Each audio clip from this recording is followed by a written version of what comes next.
நம்ம students அறிவுஜீவிகள், they are very intelligent. மற்ற ஸ்டேட்ல எல்லாம் நீட் இருக்கும்போது நம்ம குழந்தைகள் மேல நம்பிக்கை இல்லாம ஒரு நெகட்டிவ் உணர்வை அவங்களுக்கெல்லாம் ஏற்படுத்தக்கூடாது. களை இருந்தா களைதை எடுக்கணுமே தவிர பயிரை எடுக்கக்கூடாது. நம்ம students அறிவுஜீவிகள், they are very intelligent. மற்ற ஸ்டேட்ல எல்லாம் நீட் இருக்கும்போது நம்ம குழந்தைகள் மேல நம்பிக்கை இல்லாம ஒரு நெகட்டிவ் உணர்வை அவங்களுக்கெல்லாம் ஏற்படுத்தக்கூடாது.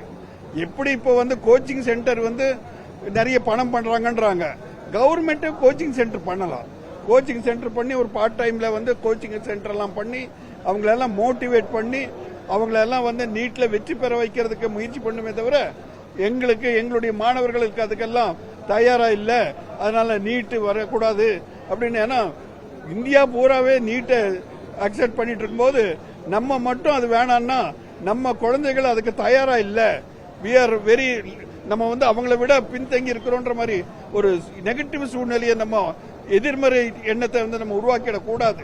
அதனால நம்ம குழந்தைகளும் சிறப்பா படிக்கிறாங்க. நிறைய இப்போ அந்த 7.5 நமது முன்னாள் முதல்வர் எடப்பாடியார் அவர்கள் கொண்டு வந்த அந்த 7.5 திட்டத்தில் நிறைய ஏழை குழந்தைகள், இப்பொழுது நிறைய ஏழை குழந்தைகள், ஒரு நரிக்குறவர் இனத்தை சேர்ந்த ஒரு மாணவி கூட நீட்ல தேர்வாயிருக்கிறாங்க.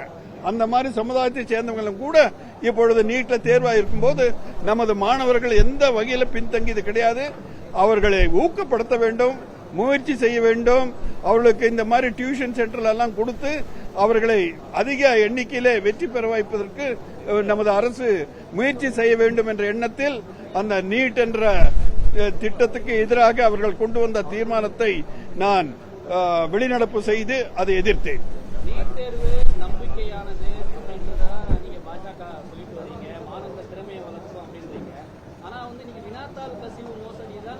எங்க வினாத்தாள் கசிவு நீங்க சொல்றது உண்மை. வினாத்தாள் கசிவு எங்க இல்ல, பழைய சரித்திரத்தை எடுத்துங்க. இந்த காங்கிரஸ் பீரியட்ல எத்தனை தடவை ஆயிருக்கு. அன்னைக்கு எல்லாம் யாரும் நம்ம ஒரு ஆட்சியில எதிர்கட்சியில இருக்கிறவங்க எல்லாம் போய் அவருடைய இவருடைய இந்திரா காந்தியுடைய அலுவலகத்துக்கோ அங்கே போய் ஒரு போராட்டம் நடத்தல. இது மோசமான வரலாறு. It's a bad president. அப்படி செய்யக்கூடாது. அந்த மாதிரி இப்ப கர்நாடகால போன வாரத்தில் நடந்துச்சு, இப்ப ஜார்க்கண்ட்ல நடக்குது. அதனால அதெல்லாம் களையணும். அந்த மாதிரி நம்ம நீட்ல கசிவு ஏற்பட்டது சரி நான் சொல்லல. அந்த மாதிரி கசிவு, அதாவது தவறு, களை இருந்தா களைதை எடுக்கணுமே தவிர பயிரை எடுக்கக்கூடாது. களையை எடுத்து அந்த பயிரை வளர்க்கறதுக்கு நம்ம முயற்சி பண்ணணும். அதனால இந்த மாதிரி தவறுகள் இல்லைன்னு சொல்லல, தவறுகள் ஏற்படுது. இனி வருகின்ற காலத்தில் அந்த மாதிரி தவறுகள் எல்லாம் வராத அளவுக்கு நாம் முயற்சி செய்ய வேண்டும் என்பதுதான் எங்களுடைய எஃப்சிஆர்ஐ இட்ஸ் குட். எஃப்சிஆர்ஐ ஒன்னும் தப்பு கிடையாது. வெளிநாட்டிலிருந்து வர்ற பணத்தை நம்ம வேணான்னு சொல்லல. வெளிநாட்டிலிருந்து நல்ல திட்டத்திற்காக, ஏழை குழந்தைகளுக்காக, மற்ற பள்ளிக்கும் எஜுகேஷனுக்கும் ஹாஸ்பிட்டலுக்கும் வர்ற பணத்தை எல்லாம் தொண்டு நிறுவனங்களுக்கு வர்றது நம்ம வேணான்னு சொல்லல. ஆனா முறைப்படி சில திட்டங்கள், சட்டங்கள் எல்லாம் இருக்குது. ஒரு என்ஜிஓன்னா அதுக்கு ஒரு பீரியட் இருக்குது, ஒரு ட்ரஸ்ட்னா ஒரு பீரியட் இருக்கு.